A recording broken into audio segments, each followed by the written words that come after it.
E nós estamos aqui hoje, irmãos, falando sobre um tema desafiador para as nossas vidas. Eu digo muito desafiador para mim e até diria para a minha geração também, né? Que é sobre, nós estamos falando sobre coragem, né? Nós estamos aí numa série aí sobre esse tema coragem. Porque primeiro eu digo pela minha geração, não digo só daqueles que são da minha idade, mas eu digo daqueles que de alguma forma eu convivo. Eu acho que por todo o conforto que a gente foi construindo, que esse mundo proporciona, a gente acabou ficando um pouco até acomodado, né? E coragem tem um pouco a ver com isso, né? Quando a gente sair um pouco daquilo que são o nosso comodismo. Então, por toda a situação que o mundo é hoje, por toda a facilidade que a gente tem, por tudo que a gente tem nas mãos, né? A gente, assim, faz hoje, assim, você pode ter tudo na sua casa, né? Você pode pedir comida em casa, você não precisa cozinhar, você pode assistir filme, você não precisa sair de casa, você liga seu ar-condicionado lá no grau que você quiser, né? Você põe a temperatura que você quiser e faz exatamente aquilo que você quer. Então, nós temos uma geração que está num extremo conforto, né? Eu diria assim, isso acaba nos moldando a falta da coragem, porque a gente acaba não tendo muitos desafios a que se viver, né? E a gente acaba também se apegando à vida que a gente tem, ainda que ela seja um pouco mais simples em alguns casos, outros que têm uma vida um pouco melhor. Mas eu estava lendo um estudo de que um cidadão hoje da classe média baixa, ele tem uma vida melhor do que um rei do século XV, porque ele tem saneamento básico, ele tem internet, ele tem uma série de coisas, ele liga a torneira, sai água. Só isso já seria suficiente para trazer um pouco mais de conforto do que um rei do século XV que tinha que às vezes ir lá, né, todo um processo aí para poder receber sua água em casa, né? Então a gente tem um certo conforto e isso acaba nos dando aí um comodismo e a gente acaba se apegando a essa vida de uma forma que a gente vai gostando tanto dessa vida que quase que morreu um prejuízo, né? A gente gostou tanto de tudo que a gente está vivendo aqui, né, que assim, o fato de a gente pensar em morrer, né, e nesses dias principalmente, eu não estava falando exatamente disso, mas nesses dias principalmente, parece que esse medo da morte ele ficou um pouco mais à tona. A gente pensar em morrer, a gente começa a lembrar dos confortos que a gente tem, né? A gente pensar numa situação um pouco mais desafiadora, a gente começa a pensar no conforto que a gente tem dentro da nossa própria casa, e se vale a pena perder essa vida aqui por conta de uma vida que às vezes a gente não está com muita certeza de se ela é melhor ou não. Então a gente fica meio nessa incógnita, né? E aí nós precisamos ser trabalhados na nossa vida para que sejamos corajosos, no sentido de coragem daqueles que desbravam, que rompem barreiras, que quebram paradigmas, que não se amoldam ao pensamento instalado nesse mundo, mas que entendem, compreendem na palavra de Deus uma forma de fato do que é a real vida. Porque a nossa vida real não é essa que nós estamos vivendo aqui, aproveitando todos os benefícios que ela nos proporciona, mas a vida que de fato nós devemos esperar e devemos desejar é essa vida que Deus preparou para nós, e que não se resume a esse momento passageiro, essa janela de tempo e espaço que nós estamos vivendo aqui, que hoje pode durar aí 80, 90, 100 anos, mas que já foi de 40 anos a expectativa de vida do brasileiro. Então, até esses dias para trás, recebi uma foto de um jornal de 1950, se eu não me engano. Aí estava lá escrito assim: uma velhinha de 42 anos foi acidentada. Pensa, 42 anos, chamar a gente de velho, né? Assim, né, Elisete? A gente que está com... né? É uma chateação danada. Então, assim... Está vendo como é que muda a perspectiva, né? Se você pegar aqui os apóstolos, eles davam muita vida pelo evangelho. Você vê aqui assim, você pega lá Estevão, né? Que foi apedrejado, um negócio assim, que é difícil a gente ver hoje alguém se voluntariando a um apedrejamento. Mas eles viviam, e assim, dizem que, segundo estudos, a média de um cara que se convertia ao cristianismo nos tempos lá de Estevão, ele tinha ali mais ou menos de 5 a 7 anos de vida para frente. Então ele não tinha muito assim, ele não tinha uma expectativa de morar num lugar melhor, de construir uma empresa melhor, de que ele ia angariar novos cargos. Não estou falando que isso é errado, né? Mas era a condição deles. Então ele dava o sangue naquilo que ele fazia ali, ele entregava a vida dele para aquilo. E eu quero convidar para que a gente seja corajoso a entregar a nossa vida por isso que vale a pena, por coisas que de fato valem a pena. Então que a gente não se deixe temer pelas coisas deste mundo, ou pela falta que as coisas podem fazer para nós, mas a gente constantemente lembrar daquilo que são os princípios e valores da palavra de Deus, a gente sempre querer aplicar isso na nossa vida, a gente tem uma paixão em viver Cristo, e pregar esse Cristo, e um Cristo que foi crucificado.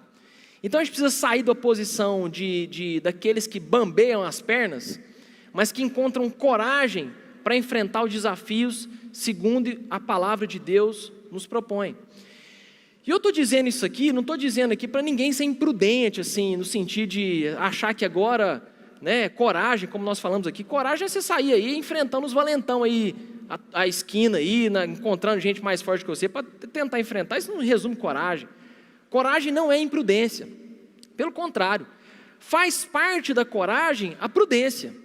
Então a Bíblia diz o seguinte, que Deus não nos deu um espírito de covardia, Deus não nos deu um espírito de medo, de temor, pelo contrário, Ele nos deu um espírito de fortaleza, de amor e de prudência. Então quando ele vai falar que o oposto dessa coisa do medo, não é você ser imprudente, ele diz que justamente a coragem é ter prudência nas decisões que nós estamos tomando. Em algumas versões traz até a palavra equilíbrio, ou moderação. Então faz parte da coragem também a gente ter moderação na nossa vida. Então a gente, num momento que nós estamos vivendo, como o momento que nós estamos vivendo agora, nós temos que ter um equilíbrio. Nós não podemos se deixar levar pelas nossas emoções, por aquilo que nós queremos fazer, mas ter equilíbrio, tanto para uma coisa quanto para outra. Então a gente não pode nem assim, ser o valentão demais, e achar que os problemas do mundo não existem, que eu tenho a solução para tudo isso, e que eu consigo, que minha fé é suficiente para todas essas coisas, e ao mesmo tempo também nem se deixar paralisar por conta dessas coisas. Então o que a gente às vezes vai enxergando é que nós não podemos ser, e não deveríamos ser esse povo que se acovarda perante as situações que são apresentadas. Mas nós temos que ser aqueles que são a resposta para aqueles que necessitam, porque há pessoas passando diversas angústias, há pessoas em depressão, há pessoas tristes. E agora é a hora da igreja brilhar a sua luz. É a hora de fato de nós revelarmos aquilo que nós temos de mais eficaz na nossa vida, que é a fé, a palavra de Deus. É nesse momento que a cidade, o mundo, o país precisa dessa palavra. E nós não podemos nos acovardar perante estes desafios. Então é em tempos de crise que surgem as pessoas que são essa fortaleza. Então nós devemos ser o ombro amigo, que ajuda o necessitado, que ampara o que chora. Então nós precisamos sair dessa zona de vitimismo, de conforto, de excesso de zelo pela própria vida, e começar a se preocupar com a vida dos outros. Boa parte dos medos que nós temos em relação a uma crise, seja ela de saúde, econômica, como nós estamos passando agora, passam pelo medo das coisas que eu tenho medo de perder. Então nós estamos sendo colocados agora diante de uma situação das coisas que eu construí e estou com medo de perder. Necessariamente não estamos só com medo exatamente da doença, mas, agora com a crise dessa, será que eu vou perder isso, vou perder aquilo? Então a gente começa agora a calcular tudo aquilo que pode derreter nesse processo de crise. Isso às vezes, irmãos, é um zelo que a gente tem em excesso pela nossa própria vida. Então o nosso esforço não é em amar a nós mesmos, a si mesmo, o amar a si mesmo. O nosso esforço e amar o outro, irmãos, requer coragem. O nosso esforço tem que ser em amar o outro, em enxergar a situação como um todo, porque se a gente tirar o foco da gente mesmo, a gente elimina de nós a ansiedade, a angústia, as tribulações que parece que estão fervendo dentro de nós. E isso é normal acontecer. Eu não estou aqui dizendo que, nossa, não acredito que você está passando por isso. Não, pelo contrário, eu estou dizendo de alguém que também está suscetível a todos esses abalos emocionais, a todos esses abalos financeiros, aí está preocupado com a minha família, com a minha saúde, mas nós não podemos deixar com que isso venha a trazer uma posição de covardia para as nossas vidas, a ponto de que agora eu vejo a crise e eu não tenho nada a que fazer sobre ela. E aí, irmãos, a gente poderia aqui trabalhar uma série de medos que nos afrontam nesse momento. E não é que eles não existiam, mas é porque a crise agora aflorou tudo aquilo que eram os problemas que eu não resolvi lá atrás. Então é como uma casa que tem uma goteira. O buraco estava lá, no dia de sol. Só que você só descobriu que você tinha uma goteira no seu buraco, lá no seu telhado, um buraco no seu telhado, o dia que a água caiu. E aquilo virou uma enxurrada. Aí você viu que você tinha uma infiltração, você viu que você tinha uma goteira. Aí, irmão, agora você vai ter que ou se virar, ir para debaixo da chuva e arrumar o telhado, ou esperar aquilo passar e poder consertar. Só que geralmente como é que a gente é? Depois que a chuva passou, eu falei assim, não, agora não vou arrumar não, porque já está seco. A gente sempre vai deixando, isso é uma posição covarde, entende? A gente sempre vai deixando o problema para se resolver depois. Isso acontece com tudo. Isso acontece dentro de casa, irmãos. A gente falou várias vezes aqui que o número de divórcios no mundo está aumentando. Então pega lá na China 50% a mais, Rio de Janeiro, aí vai pegando as estatísticas, todo lugar está aumentando. Por quê?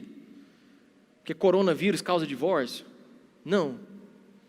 Porque ao ficar confinados, a gente está dando de cara agora, 24 horas por dia, com os problemas que a gente não quis resolver lá atrás. Que a gente deixou, que a gente protelou, e aí, irmãos, pela nossa covardia, pela nossa falta de coragem, de ousadia, a gente foi deixando aquilo virar. Aí sabe o que aconteceu, irmãos? As tempestades chegaram nas casas agora dos brasileiros, e nós demos de cara com um monte de goteira que a gente não sabia, mas que estavam lá, e a gente protelou, não, no próximo verão eu resolvo, na próxima estação eu resolvo. E a gente foi deixando, e agora a gente chegou em casa e viu os problemas que a gente tem de cara. Estão lá, estampados. Porque quando estava tudo bem, a gente, irmãos, é o seguinte, isso é normal nosso, a gente precisa desviar disso, a gente precisa orar para Deus tirar isso de nós. É comum que a gente crie rotas de fuga para a nossa vida, para a gente não ter que resolver os problemas que estão na nossa frente. A gente cria saídas alternativas, porque a gente tem medo, às vezes, irmão, de voltar para a nossa própria vida original e dar de cara com os problemas que a gente não queria enfrentar.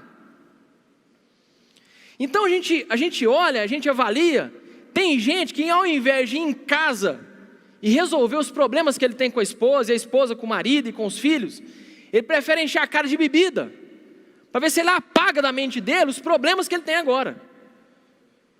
E ele vive uma vida de fuga, porque ele vivendo aquela vida de fuga, ele não precisa consertar o telhado da casa dele. Entende o que eu estou falando, irmãos? Então ele enche a cara, para ver se ele é alcoolizado, ele consegue apagar aquela vida que ele construiu, e que ele não está disposto a corrigir e consertar. Então vou falar uma coisa aqui assim de adulto. Os casados aí vão entender, mas isso diz sobre tudo, diz sobre nós sobre os que são solteiros, sobre nós que somos casados, diz sobre todo mundo. É comum quando as pessoas estão passando um problema no casamento, a gente perguntar para elas o seguinte, como é que está a vida sexual delas? Se o casal está mantendo uma vida sexual ativa. Porque isso pode parecer bobeira às vezes, mas isso é real e acontece. Aí às vezes, irmão, a gente pega aqueles casamentos tudo confuso. É ou não é? Quem aí já aconselhou sabe. Aí você perguntar pro cara, o cara está assim, 6 em 6 meses, 1 em 1 ano. Aí assim, eu fico imaginando, o cara esperando o ano virar, né? Porque, imagina, você tem um casamento onde você não pode ter relações íntimas. Essa conta não fecha, irmãos. Não fecha, não tem jeito. Tem alguma rota de fuga que está acontecendo aí, que tem um trem dando errado. Pode saber. E aí você vai saber o que acontece. O cara, ao invés de ir lá, sentar com a esposa dele, explicar, tentar compreender a situação, ele se deixa dominar pela covardia e pelo medo. Porque ele fala assim, não, se eu falar isso, minha esposa vai falar isso. Aí se eu falar, vai falar não sei o quê. Aí, não, depois eu resolvo. E ele vai para a rota de fuga, ele vai para uma pornografia, ele vai para uma prostituição, ele vai para um adultério. Porque qual é a vantagem de uma prostituição como rota de fuga? Porque ele vai lá, ele paga, e depois é que a mulher fica calada. E não tem que apontar nele os defeitos que tem no telhado dele. Qual que é a vantagem de uma pornografia? Que ele consegue se autorrealizar sem ter que resolver os problemas que estão dentro da casa dele. Ele não precisa ficar lá explicando para a esposa dele, a esposa dialoga. Não, agora ele vai lá, se resolve. Ele fala assim, quer saber, se quiser voltar daqui 1 ano, isso até é melhor para mim, porque eu não tenho que resolver os problemas que eu tenho agora. Isso é uma covardia, irmãos. É uma covardia. Isso é medo excessivo, isso é falta de prudência, falta de amor e falta de sermos fortaleza na nossa casa. Ontem estava aí com os amigos, a gente foi fazer uma obra social, fomos arrumar uma parte elétrica lá para um rapaz que estava sem energia. Aí foi eu e mais 2 lá, fomos de máscara, tudo certinho e tal, fomos ajudar o irmão. Aí o rapaz lá contou uma história, eu achei assim sensacional. Sensacional o inverso, né? Assim, na verdade, achei sensacional porque ela reflete um lado inverso que não deveria refletir. Diz ele que o amigo dele, não vou falar nome aqui, né, irmãos? Ele também falou que é um amigo, né? Então não tem problema. Diz ele que o amigo dele tinha aquelas bicicletas de trilha, sabe? Aquelas mais caras que o carro da gente. Aí ele foi sair para a trilha, disse que era uma trilha muito perigosa. Medo de morrer, né? Aí ligou para a esposa. Ele falou assim, se eu morrer na trilha, você não vende a bicicleta pelo preço que eu te falei, não. Você vende ela por R$5.000 mais caro, viu? Porque senão você vai tomar um prejuízo. Ou seja, mais fácil do que eu sentar com a minha esposa, resolver os problemas financeiros, acertar as contas da casa, explicar gasto, porque isso dá trabalho, é ou não é? Não dá trabalho, irmão? Não vai gastar? Imagina, quantos dias você precisa para expor, deixar sua esposa falar, ela falar, você responder? A gente mente o preço da compra, a rota de fuga. Então a gente arruma rota de fuga no álcool, na pornografia, numa mentira. Porque o que é a mentira? É a covardia que eu tenho de falar a verdade, medo, falta de coragem. Falta de ousadia e intrepidez, de sentar e resolver aquilo que precisa ser resolvido. E aí, irmãos, nós estamos às vezes com medo de voltar para uma vida que a gente construiu. Porque a gente sabe que se a gente tiver que voltar para aquela vida, a gente vai ter que consertar muito telhado, muito cano vazando, muito chuveiro queimado. Como dizem, né? Se o seu marido falou que ia consertar o chuveiro, ele vai consertar o chuveiro. Você não precisa ficar cobrando ele de 6 em 6 meses, né? Você não precisa ficar atentando ele ali o tempo todo, né? Mas é isso, né? Isso reflete o quê? Reflete que sempre a gente quer deixar para depois essa parte de resolver os nossos problemas. Isso é covardia. Covardia. Vou fazer uma pergunta assim, irmãos, para a gente refletir na nossa vida. Refletir na nossa vida. Você busca Jesus para se salvar ou para se safar? Porque é 2 coisas, uma vai para um lado, a outra vai para o outro. Você busca Jesus para ser aquele salvador da sua vida, que vai ressignificar, que vai trazer um novo sentido, que vai converter, que vai mudar os seus caminhos? Ou você busca um Jesus para resolver a safadeza da sua vida? Se safar dos problemas que você não está querendo resolver. Se safar de uma confusão que você arrumou, se safar de um problema financeiro que você arrumou, se safar de uma mentira que você contou e que agora começou a dar errado.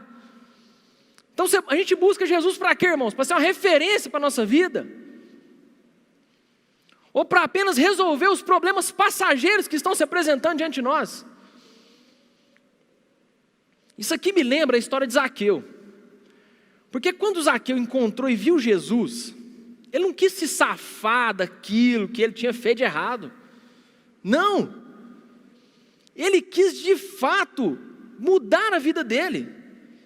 E quando ele vê Jesus e fala assim, bom, esse Jesus quer ir na minha casa. Eu não posso aqui querer me safar dessa situação. Pelo contrário, ele fala assim, Jesus, é o seguinte, agora que eu te conheci, eu te vi quem você é. Eu preciso aqui não me safar dos problemas, mas é o seguinte, todo mundo que eu passei para trás, eu quero restituir e restituir muitas vezes mais. Então não ficou lá pedindo para Jesus, Jesus, me tira do nome aí da lista da corrupção, me tira do nome da lista aí do SPC Serasa, me tira aí dos problemas financeiros que eu tenho, apaga meu nome dessas listas, não. Ele foi lá e foi sincero, falou assim, realmente eu fui essa pessoa. Mas é o seguinte, todo mundo que eu passei para trás, eu vou restituir. Zaqueu falando, porque eu não quero um Jesus que me safa dos problemas, mas eu quero um Jesus que me mostra os problemas e me ajuda na forma como resolvê-los. Então Jesus é para nós uma referência daquele que sofreu todo tipo de dor e não pecou, e não desviou dos seus valores e princípios, pelo contrário, ele foi lá, resolveu o que ele tinha que resolver, fez o que ele tinha que fazer e pronto. Então eu não busco em Jesus uma forma de me safar. Mas Jesus não é aquele que vai safar a minha vida, mas aquele que vai salvar a minha vida. Vai trazer um sentido novo, vai trazer uma nova forma de ver, de pensar, de agir. Vai trazer um novo nascimento para a minha vida. E dali para frente, eu sigo em Cristo Jesus. Então, meus irmãos, é isso que nós temos que buscar na palavra e em Cristo. Eu fico vendo como Jesus agiu em toda a sua vida. Porque Jesus foi um homem de muitas dores. A palavra fala que ele sofreu muitas dores. E o mais interessante é que não houve covardia da parte dele em sofrer essas dores. E a Bíblia fala que ele foi como uma ovelha, né? Um cordeiro, perante os seus tosqueadores, e não abriu a boca para falar, está doendo, está difícil, mas é complicado, mas vocês vão me bater mais, mas não. Ele foi calado para cumprir aquilo que era a palavra de Deus, a palavra do Pai para a vida dele. E depois de sofrer tanta dor física, depois de passar por tantas coisas, a gente acha que Jesus, às vezes, quando ele vai falar com Deus, ele vai reclamar de alguma coisa, de alguma dor. Não, ele não faz isso. Jesus só argumenta com o Pai dele, quando a presença de Deus, de alguma forma, ele tem uma percepção que a presença de Deus se afastou dele. Então, ele não hora nenhuma, ele reclama da dor física que ele sofreu. Mas ele fala assim, Senhor, Pai, por que o Senhor me desamparaste? Isso me leva a refletir, eu até falei isso aqui na quinta-feira, de que nós podemos, irmãos, aguentar muitas coisas na nossa vida, no nosso corpo físico. O nosso corpo aguenta fome, aguenta sede, aguenta frio, aguenta calor excesso, apesar que a gente reclama de tudo isso, né? Está muito calor, a gente reclama que está calor, está muito frio, a gente reclama que está muito frio, a gente reclama de tudo, mas a gente aguenta tudo. A gente aguenta sem comer, a gente aguenta sem dormir por alguns dias, a gente aguenta sem tomar água por alguns dias, porque a nossa luta das dificuldades, dos problemas, não é no corpo físico, mas é aqui. E se Deus trabalhar coragem em mim, aqui, trabalhar na minha vida, no corpo físico, eu consigo superar. O que é o medo, irmãos? O medo é uma sensação. O medo é algo abstrato, algo que eu não consigo, não é tangível. Então você pega lá, se a gente voltar aí um tempo para trás aí, era muito fácil assim a gente lidar, as pessoas lidavam melhor com medo. Por quê? O cara saía para caçar, para fazer os seus afazeres lá do dia. Aí ele lidava de frente com a onça. E como dizem os especialistas, o medo você sente, depois você percebe, né? Então primeiro vem aquele frio, né? aquele gelado, é que você vê um perigo na sua frente, e depois você toma conhecimento do que você está passando. Então o cara lidava lá com a onça, aí ele ficava com medo do quê? Da onça, que estava bem na frente dele. Na hora que a onça ia embora, ou se ela morria, ou acontecia qualquer coisa, o medo também ia embora. O que é o problema? O problema é que hoje, irmão, nós não temos noção muito bem o que é essa onça. Porque o medo ele não é tão concreto como ele se apresentava talvez há tempos anteriores. O medo é uma crise, é um desemprego. Às vezes eu estou com medo de, nossa, eu perdi o emprego, eu vou não ter o que comer em casa, eu vou passar fome, a mulher vai me botar para fora de casa, entende? Então assim, a gente não tem muita noção, muita ideia do que aquele medo vem a ser para nós. E como é algo muito abstrato, cada vez mais isso traz ansiedade, traz depressão, traz para nós angústia, traz coisas para nós que a gente não entende muito bem por que a gente está daquela forma. A gente às vezes não entende muito bem por que a gente está ansioso, o que vai acontecer. Às vezes as coisas estão indo tudo bem, só que o medo das coisas que virão já trazem para mim o quê? Uma certa sensibilidade, um certo medo, e eu começo a ficar ansioso, porque eu não consigo me alegrar com o dia de hoje, mas eu estou preocupado com onde? No dia de amanhã. Então aquilo vai mexendo com a minha alma, aquilo vai trazendo uma angústia dentro de mim, e eu não consigo me livrar daquilo, porque às vezes eu nem sei o que é. Então hoje nós estamos aí lidando com a onça invisível, nós estamos lidando aí com uma possível crise, nós estamos lidando aí com uma possível doença, com uma possível morte, tudo é possibilidade, tudo pode acontecer, a gente não sabe muito bem. E eu acho que o que nos traz mais medo é que a gente não tem muito controle. Porque as pessoas falam assim, não tem remédio, não tem vacina, não tem nada, você fica em casa. Aí você fica sabendo de gente que ficou em casa também ficou doente. Então você fala, bom, ficar em casa está sendo a melhor solução, mas também não sei se ela é 100% efetiva. Então a gente está lidando com aspectos extremamente invisíveis da nossa vida, e a gente não está conseguindo lidar às vezes muito bem com isso, porque a ansiedade vai tomando conta do nosso coração. Ansiedade pelo dia de amanhã, ansiedade do que pode acontecer, das coisas que virão. Eu me lembro, todo mundo aqui vai lembrar disso. Quando eu era pequeno, você ia tomar injeção. Você lembra a agonia que era?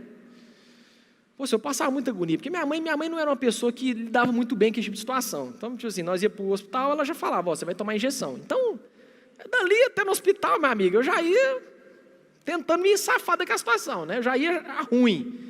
Eu já ia chorando, achando ruim. A dor eu já estava sentindo ela. Eu já estava chorando, eu já estava berrando, eu já estava gritando, eu já estava achando ruim, dando birra. Aí, chegava lá, 2 horas depois, de muito choro, de muita dor, de muita birra, de muito espernear, havia uma agulhada. Eu não sei se durava 5 segundos, irmãos. Aquela agulha, a dor daquilo ali. Sabe o que eu fico pensando hoje? Sabe o que era pior? A dor da agulha ou as 2 horas que eu sofri antes? O que me causou mais constrangimento? O que me causou mais ansiedade, mais dor? O que me fez assim perder a estribeira? Foi a dor dos 5 segundos da agulha? Ou foi as 2 horas antes que eu fui me martirizando com a minha mãe? Eu achava um absurdo, irmão, porque eu chegava lá no hospital, estava lá o Zé Gotinha. Eu falava, Zé Gotinha nada, você vai me dar injeção, então não é gotinha. Ficava bravo. Às vezes para sofrer ali 5 segundos. Então, às vezes, irmãos, a gente está sofrendo um problema que é muito menor do que o sofrimento que nós estamos carregando dentro de nós. Isso é ansiedade. Então a Bíblia fala que nós não precisamos nos preocupar com o que comer, com o que vestir. Porque até um lírio do campo, que cumpre o seu propósito e vive aquele dia, ele se vestiu melhor que o cara mais rico que já houve nesse mundo. Que cada dia nós precisamos viver dia após dia, que cada dia basta o seu próprio mal. E que para a gente se livrar de tudo isso, basta que a gente não se preocupe com essas coisas. E a gente comece a se preocupar com as coisas do reino de Deus. Então a palavra diz, não andeis ansiosos por coisa alguma, pelo que comer, pelo que vestir, por onde morar, por qualquer outra coisa, mas coloquem em primeiro lugar na vida de vocês os aspectos do reino de Deus.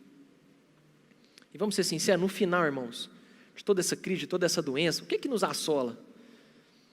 É a possibilidade de eu ficar sem casa, é a possibilidade de eu ficar sem trabalho, é a possibilidade de eu ficar sem comida, é a possibilidade de eu ser desestabilizado. Mas o que nós devemos compreender é que isso não pode nos assolar, porque Deus já cuidou de todas essas coisas. E por conta disso, nós não precisamos safar a nossa própria vida, mas podemos pensar nas coisas do reino de Deus. Então, você quer uma dica para você se livrar da ansiedade? Todo mundo é um pouco ansioso, irmãos, todo mundo é um pouco ansioso. Todo mundo é, uns mais, outros menos. Se você rói unha, você é muito ansioso. Se você abre a geladeira sem saber o que você está fazendo, já se deu nessa situação? Você de repente você abre a geladeira e fala, mas o que eu estou caçando aqui? Isso é ansiedade. São sinais da ansiedade. Se você está numa conversa, você está batendo as pernas, é porque você está ansioso. É ansioso, é isso mesmo, nós somos ansiosos. Porque nós estamos numa conversa e nós estamos querendo ir para outra. Nós vamos acabar com aquela ali e já ir para outra. A gente é ansioso mesmo. Qual é a melhor forma de não ser ansioso? Se preocupar com as coisas do reino de Deus. Parar de olhar para dentro de nós mesmos. A Bíblia fala que Deus já venceu o mundo, Jesus já venceu o mundo. Ele fala assim, no mundo vocês terão aflições, mas vocês têm um bom ânimo, porque eu já venci o mundo. Então é o seguinte, todos os aspectos que esse mundo poderia ter de desafio, Jesus já venceu por nós. Nós precisamos agora só sair da posição de covardia e ir lá descobrir como é que Jesus venceu, para que a gente possa fazer exatamente o que Ele fez, agir exatamente como Ele fez, corajosamente como Ele fez, e sair dessa posição da omissão e da covardia. E se nós fizermos isso, de fato, nós não vamos precisar nos preocupar com aflição alguma. Esse mundo vai ser pior ou melhor depois? Eu não sei. Vai deixar de ter problema? Não, não vai. Casamento agora vai ser restaurado pós-pandemia? Claro que não. Se a gente não tomar uma posição de ousadia, de coragem, para ir lá e resolver os problemas que eu preciso resolver, as coisas vão continuar exatamente como elas são. Nós só estamos tendo a oportunidade agora de ver elas mais visíveis do que antes elas eram. Então, que nós hoje, irmãos, possamos sair daqui e resolver aquilo que nós temos que resolver. Não deixar para o dia de amanhã, viver o dia de hoje. Há situações na nossa vida que precisam ser resolvidas no nosso casamento. Seja corajoso e converse com a sua esposa. Tem que ser corajoso, não é Fernando? Para conversar com a esposa. Não é André? Não é fácil não, enfrentar a onça de cara. Tem que ser corajoso, irmãos, porque isso lidar com o nosso ser, lidar com o que está dentro de nós. Estou brincando, viu? As irmãs aí que estão assistindo aí, para ficar tranquilo. Minha esposa é uma singeleza assim, graças a Deus, facinho de enfrentar ela. Mas a gente vai precisar lidar com isso e resolver os problemas, da mesma forma a esposa com seu marido, com os filhos. Não adianta lá na frente a gente querer reclamar das coisas que eu não fiz agora, de que eu não resolvi agora, de que eu fui covarde agora, de que eu fui omisso agora, mas que a gente possa tomar um passo de coragem na nossa vida, abandonar o medo e abandonar as fugas. Eu quero orar aqui por todas as nossas vidas, mas hoje eu quero fazer assim, uma oração muito específica em algumas situações que Deus colocou no meu coração. Quero orar por nossa equipe que está aqui no auditório, por aqueles que nos assistem online. Eu quero orar justamente por conta dessas fugas. As rotas de fuga que nós criamos para não enfrentar os problemas que nós temos. Talvez, irmãos, você conhece pessoas que estão fugindo aí através do alcoolismo. Talvez você conhece, ou você é, e não tem problema algum nisso, desde que você esteja disposto a resolver, alguém que resolveu fugir dos problemas do seu casamento através da pornografia, através do adultério, através da prostituição. Talvez você está fugindo dos problemas que o seu trabalho, a sua empresa apresenta através de mentira e de corrupção. Você criou rotas de fuga para você não ter que resolver aquilo que Deus já mandou você resolver. E eu quero orar por isso hoje.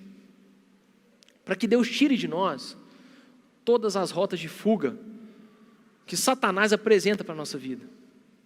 Porque esse caminho, irmãos, é de destruição, é de morte, é de caos. Mas se nós entendermos em Deus qual é o caminho, a verdade, a vida que Ele nos apresenta, nós vamos poder fugir de tudo isso e seremos extremamente abençoados, porque nós não viveremos uma vida mentirosa. Porque a pornografia, irmãos, é uma mentira. As drogas, o alcoolismo é mentira. É uma pseudo-vida. É uma vida de mentira que se apresenta para nós, porque a gente não quer viver a nossa vida de verdade. E o diabo é pai da mentira, irmãos. E mais do que da mentira contada, o diabo é pai da mentira vivida. E quantos de nós estamos vivendo uma vida de mentira? No casamento, na empresa, com os filhos, fingindo que a gente é bom pai, fingindo que somos bons maridos. E isso pode até nos safar, mas jamais irá nos salvar. Isso pode até, irmãos, parecer que isso a princípio seja a melhor coisa que tem. Mas isso jamais vai resolver o problema da nossa vida. Nós só encontraremos a plenitude de Deus quando nós abandonarmos todas as rotas de fuga da nossa vida e encararmos com coragem aquilo que Deus nos apresenta. Sabe por quê? Porque Deus não colocaria sobre nós um desafio maior do que aquele que nós podemos vencer. E se nós cremos nisso, irmãos, nós não precisamos ter medo de nenhum desafio. Não precisamos criar nenhuma rota de fuga para vencer os desafios que se apresentam para nós. Nós podemos olhar perante eles e viver corajosamente. Então vou fazer um apelo aqui. E você não precisa ficar constrangido com isso. Se você quiser orar pela vida de alguém, você pode orar também. Quem está na internet, faça isso. Vamos orar juntos, irmão. Vamos ser livres. Se você tem problema com alcoolismo, ou conhece alguém que tem, está fugindo dessa forma. Se você tem problema com pornografia, problema com adultério, Deus vai nos libertar hoje disso. Problema com prostituição, problema com mentira.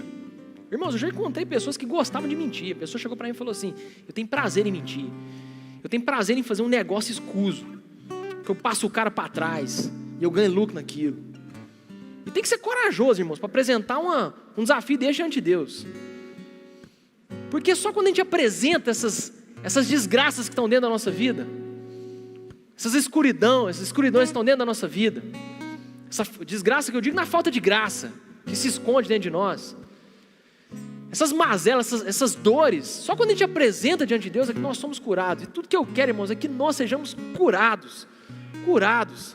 Não estou aqui para julgar ninguém, não estou aqui para pôr peso sobre ninguém, mas eu estou aqui para dizer que se você abandonar isso na sua vida, você vai ter uma vida extremamente, muito mais feliz, muito mais próspera e muito mais plena. E que ainda que a gente seja apedrejado por defender os valores do cristão, da Bíblia, da palavra de Deus, nós saberemos que ainda que a gente venha morrer, aquele que já venceu a morte por nós poderá nos dar a vida eterna. Então é isso que é a mensagem, meus irmãos. Vamos orar. Se você quiser entregar a sua vida diante do Senhor nesse momento, se você quiser confessar nesse momento, eu sei que é difícil de confessar, mas então fala com Deus. E talvez, meu irmão, você fala assim: eu até gostaria de sair, mas eu não consigo sair. Peça para Deus te iluminar com força, com um ombro forte, para que você consiga superar. Talvez você não está dando conta de sair dessa mentira que você está vivendo, que você está construindo. Você não tem força para reconstruir o seu casamento que está desabando. Mas Deus pode nos fortalecer, porque Deus não nos deu um espírito de covardia, mas de fortaleza, de amor e de prudência. Essa é a palavra de Deus. Oh Deus, nós queremos nesse momento, ó Pai, nos confessar aqui, Senhor, todas as fugas que nós vivemos. Tem irmãos que fogem pelo seu trabalho, que preferem ficar trabalhando até meia-noite, do que ter que voltar para casa e encarar os desafios da sua própria casa. E no momento, Pai, que nós estamos vivendo, onde nós temos que às vezes ficar muito mais tempo em casa, esses desafios se apresentam para nós. Essa goteira está visível no telhado da nossa família. Mas que a gente seja corajoso o suficiente para resolver tudo que a gente tem que resolver. Tem irmãos, ó Pai, tem pessoas que estão passando aí pela rota da fuga da pornografia. E eu não estou aqui, ó Deus, para julgar absolutamente ninguém. Mas eu quero trazer uma oração e uma palavra de esperança. Há esperança. É possível se livrar disso e ter um casamento saudável. Tem irmãos que estão aí, buscaram uma rota no adultério, achando que assim eles poderiam viver uma vida dúbia e escondida diante de Deus. Mas quem de nós, ó Pai, pode esconder dos seus olhos, ó Deus? Porque ainda que eu suba a mais alta montanha, lá o Senhor está. Ainda que eu desça ao mais baixo vale, lá também o Senhor está. Mas, Senhor, eu oro por essa igreja, ó Pai, para que o Senhor tenha misericórdia de nós. Porque nenhum de nós, ó Pai, gostaria de viver uma vida longe da palavra de Deus. Mas eu sei, ó Deus, que às vezes faltam forças para nós, para os meus irmãos, para aqueles que aqui congregam, para poder se livrar das mentiras que às vezes Satanás nos apresenta como sendo uma forma de escapar de uma vida que eu não gostaria de viver. Então, ó Deus, o Senhor nos livre de toda mentira. Se há, ó Pai, entre nós, empresários que gostariam de pôr em dia a sua empresa, sem fazer negócio escondido, sem sonegar, sem fazer nada errado. E sei que são empresários, ó Deus, sinceros no seu coração, que gostariam de dar um salário melhor para os seus empregados, de pagar os impostos em dia, mas às vezes é a situação do país e fala, não tem saída. Deus, que o Senhor nos dê uma saída, para que a gente possa seguir o exemplo de Cristo e ser esse exemplo para outras pessoas. Exemplo de empresário que fala assim, é possível ser honesto nesse país, é possível ter uma empresa honesta nesse país, é possível ter um casamento saudável, sadio, sem pornografia, sem adultério, sem prostituição, porque nós foi gerado em nós um espírito de fortaleza, a ponto que nós podemos resistir tudo aquilo que é contrário à palavra do Senhor e que chega à nossa porta. Que se há pessoas aqui que agora estão confessando os seus pecados, ó Pai, eu te peço, perdoa-nos, ó Deus. Perdoa todos aqueles que estão entregando a vida ao Senhor neste momento e querem uma vida nova. Restaura-nos, ó Deus, para que a gente possa viver as promessas da palavra do Senhor. Oramos e agradecemos, ó Pai, em nome de Jesus. Oramos pelos pedidos que foram colocados nas nossas redes sociais. Colocamos agora diante do Senhor. Todos os que estão doentes, que estão nos hospitais, que estão desesperançosos, desenganados, com medo, ansiosos, depressivos. Que o Senhor possa consolá-los. Que a cura seja o Senhor, ó Pai. Em nome de Jesus.